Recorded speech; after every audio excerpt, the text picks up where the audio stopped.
Hello students, आज की class में हम बात करने वाले हैं सीमेंट के टेस्ट के बारे में। पिछली क्लास में हमने जो लैब मेथड है, हमारे सीमेंट के टेस्टिंग के जो लैब मेथड है, उसमें हमने फाइनेंस टेस्ट के बारे में बात कर ली थी। पर आज की क्लास में हम बात करने जा रहे हैं इनिशियल सेटिंग टाइम और कंसिस्टेंसी टेस्ट और उसके साथ साथ फाइनल सेटिंग टाइम के बारे में। तो देखिए, सामने मैंने यहाँ पर एक डायग्राम बनाया हुआ है। ये हमारा है बिकार्ट एपरेटस, जिससे हम ये तीनों ही टेस्ट परफॉर्म करते हैं। तो बिकार्ट एपरेटस का मैंने यहाँ पर 3D डायग्राम बनाया हुआ है। तो सभी टेस्ट को समझने से पहले सभी जो हम टेस्ट समझने वाले हैं, जैसे consistency test, initial setting time test और फाइनल सेटिंग टाइम टेस्ट, आखिर परफॉर्म करते हैं हम किसकी हेल्प से? बिकार्ट एपरेटस की हेल्प से। तो बिकार्ट एपरेटस को पहले हम समझ लेते हैं, इसके डायग्राम के सभी पार्ट्स को हम जान लेते हैं।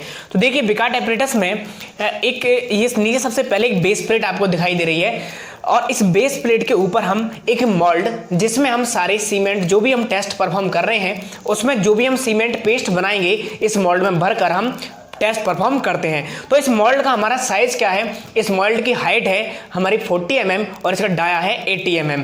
यानी ये एक हमारा सिलेंड्रिकल एक मोल्ड है, यानी बेलनाकार एक मोल्ड है, जिसकी ऊंचाई हमारी 40 mm और इसका जो व्यास है वो 80 mm का होता है। और इसको हम कहाँ रखते हैं? इस बेस प्लेट के ऊपर रखते हैं और इसके साथ साथ हम एक सपोर्ट लेते हैं कांच की प्लेट का, जो इसके नीचे हम प्लेट को लगा लेते हैं।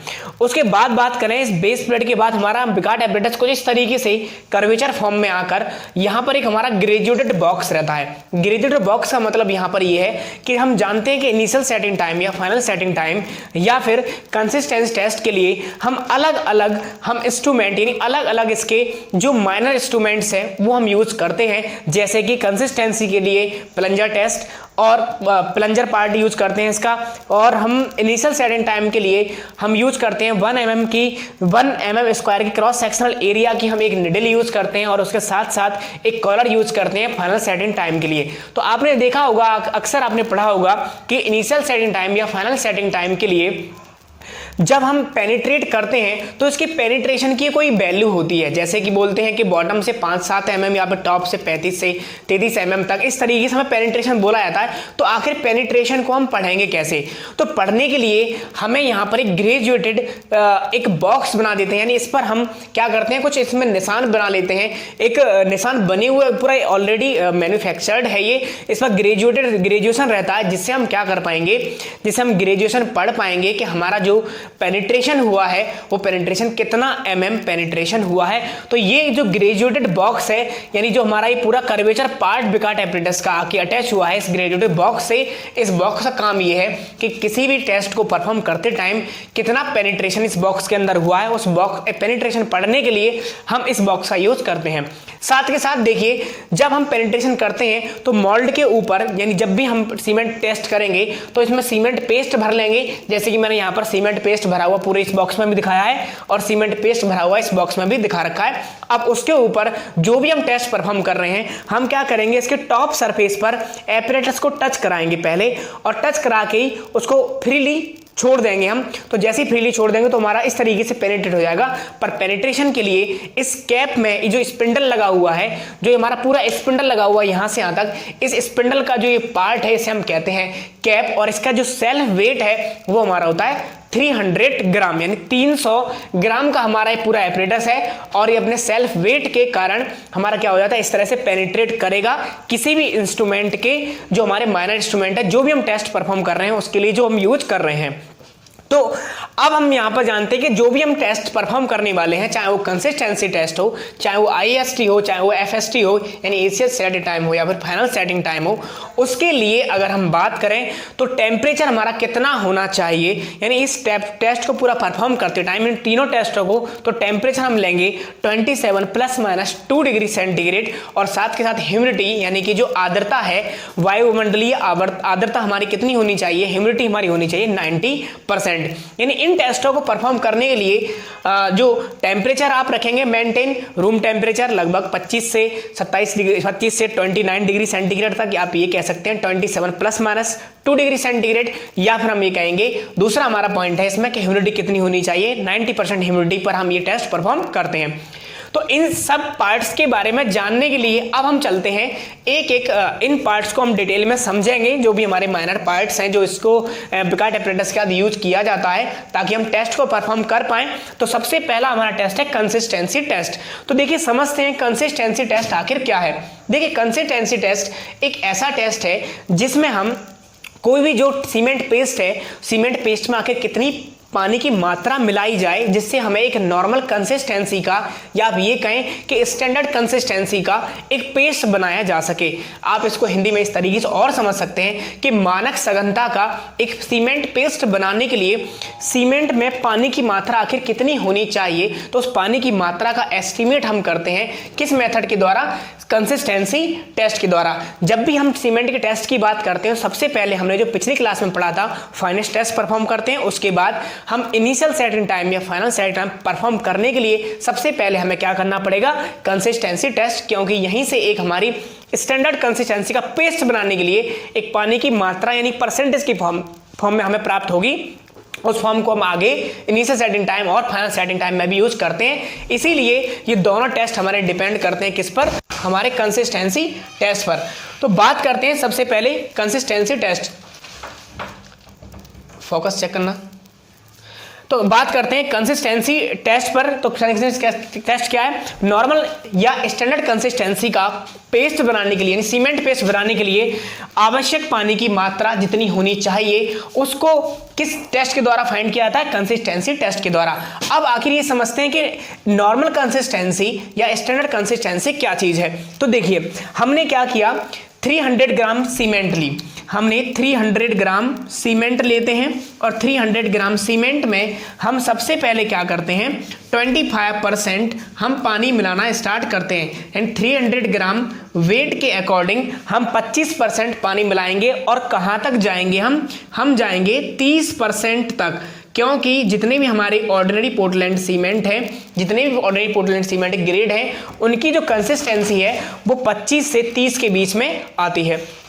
तो अब देखिए यहां पर नॉर्मल कंसिस्टेंसी या स्टैंडर्ड कंसिस्टेंसी पानी यानी सीमेंट पेस्ट में यानी सीमेंट में मिलाए गए पानी की वह मात्रा, ध्यान से सुनेंगे इस बात को, सीमेंट पेस्ट में मिलाए गए पानी की वह मात्रा जिससे सीमेंट पेस्ट की विस्कोसिटी इतनी हो जाए कि अगर प्लंजर को सीमेंट स्कैप में लगाकर, ध्यान से सुनेंगे, कि सीमेंट में मिलाए गए पानी की वह मात्रा जिससे सीमेंट पेस्ट में यानी सीमेंट पेस्ट में इतनी विस्कोसिटी यानी इतनी श्यानता उत्पन्न हो जाए कि प्लंजर को मतलब जिसका डाया हमारा 10 mm है और हाइट हमारी 50 mm है, प्लंजर को यदि बिकार्ट एपरेटस में लगाकर इसकी सरफेस पर टच करा के इसे अगर पेनिट्रेट कराया जाए यानी प्लंजर को अगर पेनिट्रेट कराया जाए तो प्लंजर हमारा कितना पेनिट्रेट हो जाना चाहिए,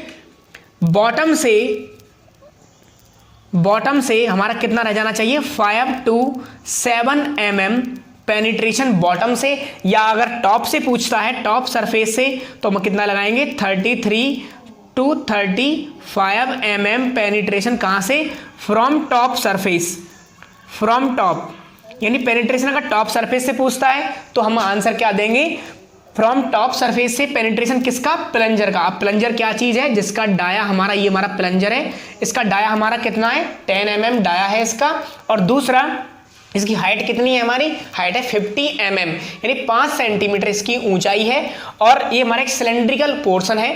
और इस पोर्शन को हम ऊपर हमने क्या किया, इसके इस तरह से आप समझ सकते हैं कि हमने सीमेंट पेस्ट के ऊपर टच कराया और इसको फ्रीली हमने छोड़ दिया तो इस तरह से ये पेनिट्रेट हो जाएगा।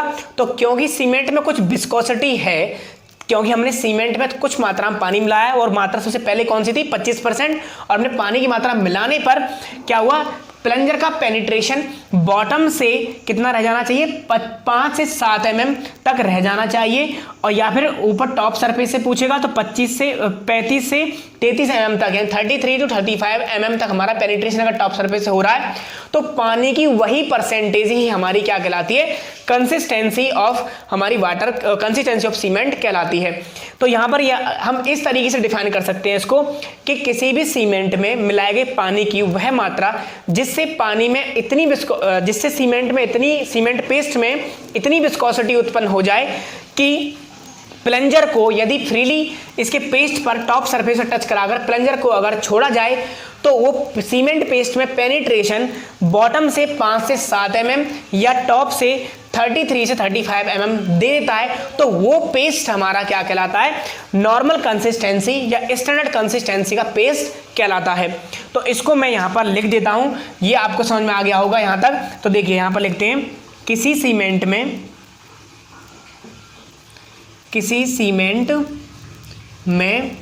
मिलाए गए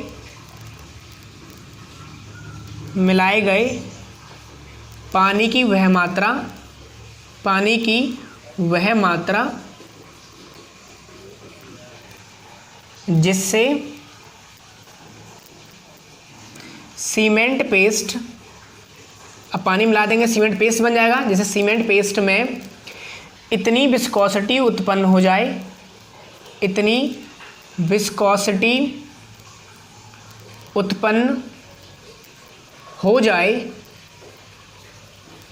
विस्कोसिटी उत्पन्न हो जाए कि विकाट एपरेटस का प्लंजर जिसका डाया कितना है हमारा 10 mm एंड हाइट कितनी है 50 mm, जो प्लंजर है, plunger top surface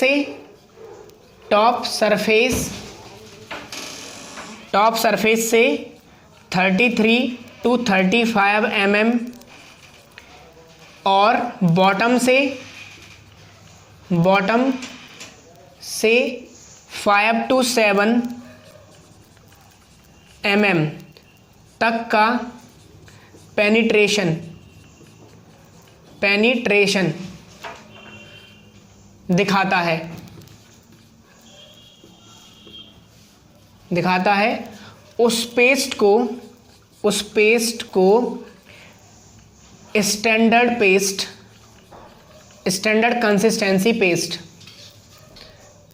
consistency paste कहते हैं।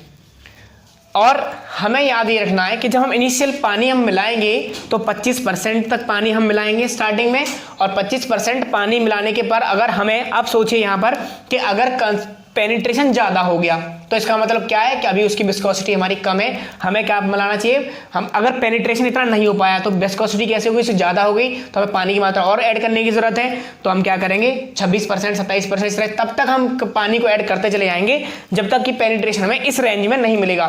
तो जो पानी की वो मात्रा आएगी उसको हम P से रिप्रेजेंट करेंगे, इस बात को ध्यान रखें, किससे, P से रिप्रेजेंट करेंगे। यानी नॉर्मल कंसिस्टेंसी जो आई है, जिस परसेंटेज पर आई है उस परसेंटेज को हम क्या करेंगे, P से डिनोट करते हैं। तो ये हमारा था कंसिस्टेंसी टेस्ट। अब चलते हैं आगे, इनिशियल सेटिंग टाइम या इनिशियल सेटिंग टाइम क्या होता है। तो देखिए इसमें कि किसी भी सीमेंट में जब हम इनिशियल सेटिंग टाइम का मतलब है प्रारंभिक जमाव काल, तो सीमेंट में जैसे ही आप पानी मिलाएंगे तो उसमें क्या होता है, हमारी हाइड्रेशन प्रोसेस स्टार्ट हो जाती है, रिएक्शन स्टार्ट हो जाती है। तो वह समय पानी मिलाने से लेकर वह समय, अब इस टेस्ट को परफॉर्म कैसे करते हैं हम, विकाट एपरेटस से करते हैं। अब विकाट एपरेटस में हम प्लंजर किसके लिए यूज करते हैं, कंसिस्टेंसी के लिए। लेकिन अब बात करें 1 mm cross section, 1 mm square cross section area की जो निडल है उसके लिए हम 1 mm square cross section area की जो हमारी निडल है वो हम किसके लिए यूज करते हैं, इनिशियल सेटिंग टाइम के लिए हम यूज करते हैं। तो अब इस निडल को भी कहाँ करेंगे हम, इसी पार्ट में हम फंसाकर इसको भी हम सेम प्रोसेस से पहले हम पेस्ट बनाएंगे, पेस्ट बना के इसकी सरफेस पर टच कराएंगे और इसे पेनिट्रेट करा देंगे। पेनिट्रेशन में भी अब क्या रहेगी रेंज, तो यहाँ पर समझाएंगे। देखो पानी मिलाने से लेकर, यानी सीमेंट पेस्ट में हमें क्या करना है, सबसे पहले तो सीमेंट की मात्रा लेनी है, यानी हमें सीमेंट पेस्ट के लिए सीमेंट की मात्रा लेनी है वेट के अकॉर्डिंग। तो यहाँ पर लेंगे टेक सैंपल ऑफ सीमेंट,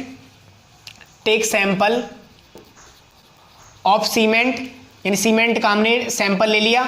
और वाटर कितना मिलाना है इसमें, ध्यान रखेंगे इस बात का, ये बहुत इंपॉर्टेंट है। वाटर मिलाएंगे इसमें हम 0.85 P, और जहाँ P क्या है हमारी परसेंटेज ऑफ कंसिस्टेंसी जो आई थी उसमें 85 को मल्टीप्लाई कर लेंगे, 0.85 का जितनी वैल्यू आएगी उससे हम सीमेंट की जो मात्रा है उससे मल्टीप्लाई करके हम वाटर की मात्रा निकाल लेंगे, कितना पानी हमें इसके अंदर मिलाना है।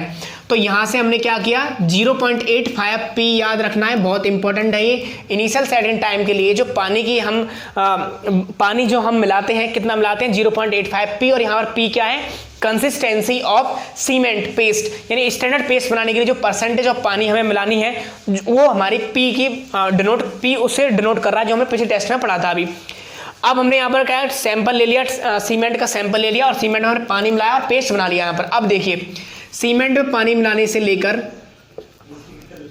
सीमेंट में पानी मिलाने से लेकर पानी मिलाने से लेकर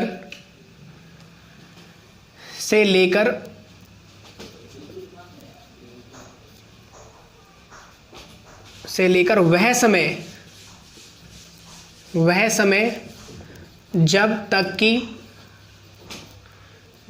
कि 1 mm square cross sectional area वाली needle top surface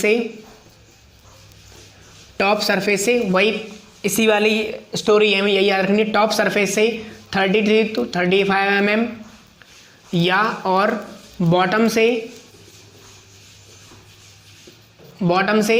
5 to 7 mm का पेनिट्रेशन।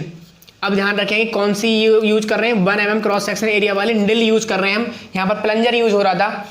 बॉटम से 5 से 7 mm का पेनिट्रेशन शो करे तो वह समय हमारा क्या कहलाता है, वह समय इनिशियल सेटिंग टाइम कहलाता है।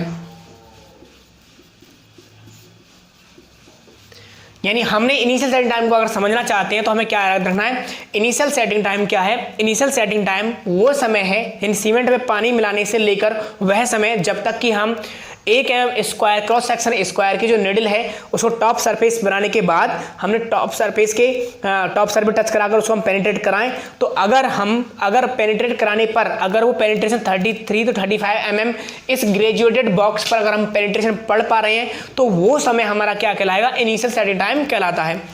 तो अब इसको और कैसे डिफाइन कर सकते हैं इनिशियल सेटिंग टाइम को, यहाँ तक आपको समझ में आ गया होगा कि सीमेंट के पेस्ट मिलाने से लेकर, जैसे हमने सीमेंट में पेस्ट मिलाया तभी हम स्टॉप बात चालू कर लेंगे, और पेस्ट मिलाने से लेकर जगह जगह अब हमने एक बार पेनिट्रेशन दिया इस सरफेस पर, हमने देखा कि पेनिट्रेट नहीं हुई है तो थोड़ी देर बाद और फिर दूसरी जगह पर पेनिट्रेशन देंगे, फिर अलग जगह पर हर बार अलग अलग जगह पर पेनिट्रेशन देंगे, और जब तक कि पेनिट्रेशन इतना नहीं आता तब तक हम इसी तरह से ट्राई करते रहेंगे। जब हमारा पेनिट्रेशन इतना आ जाएगा तो वहीं पर स्टॉप बात बंद कर देंगे और वही टाइम हमारा क्या कहलाएगा, इनिशियल सेटिंग टाइम कहलाएगा। तो अब इनिशियल सेटिंग टाइम हमारा ओपीसी के लिए कितना होता है, अब हम सभी जानते हैं कि 30 मिनट हमारा ओपीसी के लिए इनिशियल सेटिंग टाइम होता है 30 मिनट।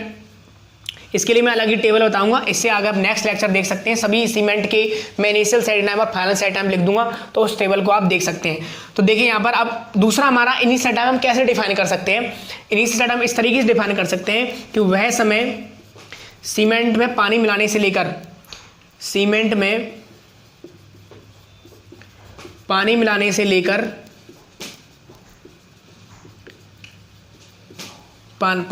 से लेकर वह समय जिसमें सीमेंट अपनी प्लास्टिसिटी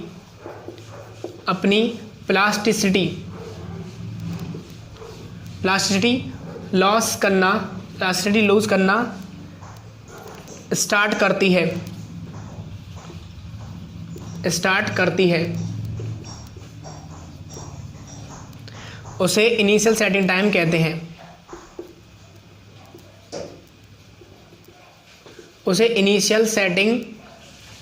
कहते हैं।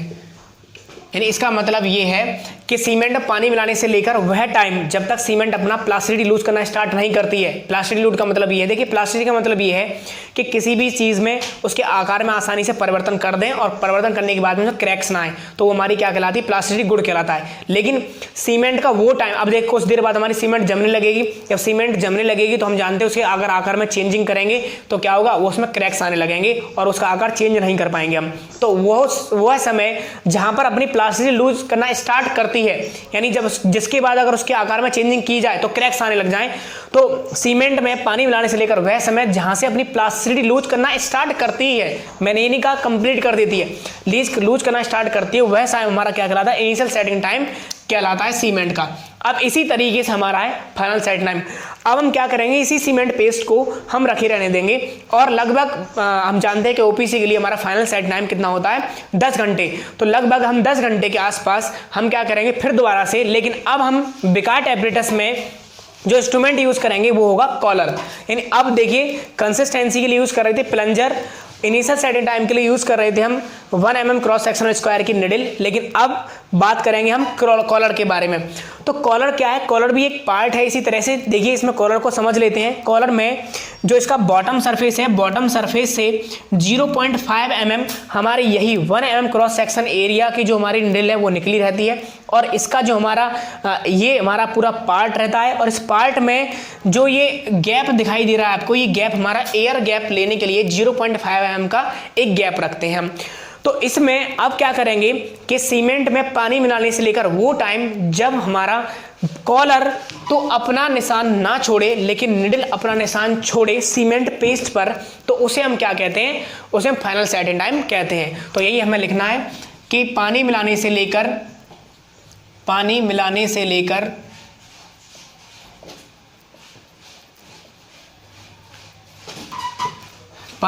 लेकर वह समय जिसमें सीमेंट पेस्ट पर कॉलर अपना निशान यानी कॉलर का जो मार्क होगा अपना निशान ना छोड़े, लेकिन निडल का मार्क, निडल का निशान आए, उस समय को क्या कहते हैं, फाइनल सेटिंग टाइम कहते हैं। FST लिख देता हूं मैं इसको, फाइनल सेटिंग टाइम कहते हैं। तो ये है, यानी पानी मिलाने से लेकर वह समय जब सीमेंट पेस्ट में कॉलर अपना निशान तो वो छोड़े, कॉलर अपना निशान ना छोड़े सॉरी, और लेकिन निडल अपना निशान छोड़े। निडल का जो ये पॉइंट है 0.5 का, ये तो मार्क करे लेकिन कॉलर का निशान हमें उस सीमेंट पेस्ट पर ना दिखाई दे, तो उस समय को हम क्या कहते हैं, final setting time of cement कहते हैं। दूसरा इसके लैंग्वेज में बात करें तो यहाँ पर बस इतना याद रखेंगे कि सीमेंट में पानी मिलाने से लेकर वह समय जहाँ सीमेंट अपनी पूरी कंप्लीटली प्लास्टिसिटी लूज कर देती है, तो उससे हम क्या कहते हैं, फाइनल सेटिंग टाइम कहते हैं। तो सीमेंट में पानी मिलाने से लेकर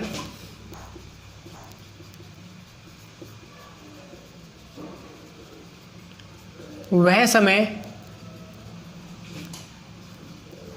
जब सीमेंट अपनी कंप्लीटली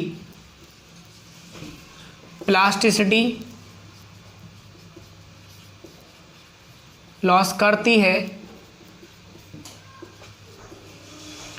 उसे फाइनल सेटिंग टाइम कहते हैं। इसे भी हम स्टॉप वॉच की मदद से सीमेंट जो पेस्ट हमने मिलाया था, यहीं से चल रहा था हमारा स्टॉप वॉच कंटिन्यू। इस टाइम को हमने इनिशियल सेटिंग टाइम कह दिया और इस टाइम को हमने फाइनल सेटिंग टाइम कह दिया। तो ये था हमारा सीमेंट का इनिशियल सेटिंग टाइम और फाइनल सेटिंग टाइम। अच्छा, एक चीज़ याद रखेंगे यहाँ पर इंपॉर्टेंट नोट कि इनिशियल सेटिंग टाइम और फाइनल सेटिंग टाइम की अगर बात करें तो अगर आपसे कभी पूछे कि सीमेंट का इनिशियल सेटिंग टाइम 30 मिनट होना चाहिए, 30 मिनट से कम होना चाहिए, 30 मिनट से ज़्यादा होना चाहिए, दूसरा पूछ सकता है कि फाइनल सेटिंग टाइम 30 मिनट से कम हो या 30 मिनट से ज़्यादा हो या 30 मिनट के बराबर हो, तो हम यहाँ पर ये लिखेंगे कि किसी भी एक सीमेंट का क्या होना चाहिए, हमारा सीमेंट का इनिशियल सेटिंग टाइम यानी IST initial setting time 30 minute से ज़्यादा, 30 मिनट से ज़्यादा होना चाहिए। कारण अभी बताता हूँ इसका, से ज़्यादा, लेकिन final setting time FST 10 minute, 10 hour या 10 घंटे से कम होना चाहिए, कम होना चाहिए। ऐसा क्यों? देखो हम जानते हैं कि सीमेंट का इनिशियल सेटिंग टाइम होता क्या, हम जानते हैं कि सीमेंट के इनिशियल सेटिंग टाइम में हमें उसकी बैचिंग, सीमेंट की मिक्सिंग, प्लेसिंग, ट्रांसपोर्टेशन, हमें सारा कुछ करना होता है। तो हम ये चाहेंगे हमेशा कि हमें इन सब चीज़ों के लिए ज़्यादा टाइम मिले। सीमेंट अपना इनिशियल सेटिंग टाइम 30 मिनट से ज़्यादा करे। दूसरा, हम ये भी चाहेंगे कि अगर एक बार सीमेंट को प्लेस कर दिया गया तो हम ये भी चाहते हैं कि सीमेंट में स्ट्रेंथ जल्दी से आए, तो फिर 10 आवर से कम होना चाहिए। तो हम आंसर क्या देंगे हमेशा वहाँ पर, जब हमसे पूछता है कि सीमेंट का इनिशियल सेटिंग टाइम, हम चाहेंगे कि 30 मिनट ज़्यादा होना चाहिए, ताकि हमें ट्रांसपोर्टेशन के लिए, प्लेसिंग के लिए, कॉम्पैक्शन के लिए हमें सही समय मिल सके। दूसरा, हम ये चाहेंगे जब एक बार सीमेंट प्लेसिंग कर दिया गया, कॉम्पैक्ट कर दिया गया, तो उसके बाद हम ये चाहेंगे उसमें जल्दी जल्दी स्ट्रेंथ आए। तो उसके लिए हमारा जो फाइनल सेटिंग टाइम है वो हमारा 10 घंटे से कम होना चाहिए। दूसरा, अगर आपको कभी भी कंपटीशन में दिखाई देता है कि कंसिस्टेंसी टेस्ट के बारे में अगर आपको फाइनल एक ही आंसर पूछे, तो आंसर हम मार्क करेंगे 30%, क्योंकि मैक्सिमम वैल्यू कंसिस्टेंसी की यही है, इसी को हम हमेशा मार्क करके आएंगे। तो ये थे हमारे कुछ आज के इंपॉर्टेंट टेस्ट और आज की क्लास। उम्मीद करता हूँ ये क्लास आपको काफ़ी समझ में भी आई होगी, सारे पॉइंट्स को मैंने क्लियर किया है इसमें। दूसरा, अब इन सब बहुत सारी हमारी सीमेंट है, जैसे कि alumina cement, low heat cement, ordinary portland cement, PPC cement, asbestos cement, इन सभी सीमेंटों के इनिशियल सेटिंग टाइम और फाइनल सेटिंग टाइम हमारे क्या क्या होते हैं, उसके लिए मैं पूरा इसके जस्ट लेक्चर के बाद जो अगला लेक्चर है उसमें मैं यहाँ पर एक्सप्लेन करता हूँ सभी टाइप के सीमेंट के बारे में, इनिशियल सेटिंग टाइम, और एक चार्ट बना के दे दूंगा। वो कंपटीशन के लिए बहुत ज़्यादा इंपॉर्टेंट होगा। जरूर देखिए अगला लेक्चर, और इस लेक्चर को लाइक करें, सब्सक्राइब करें और चैनल को ज़्यादा से ज़्यादा आगे फॉरवर्ड करें इन वीडियोज़ को। Thank you student.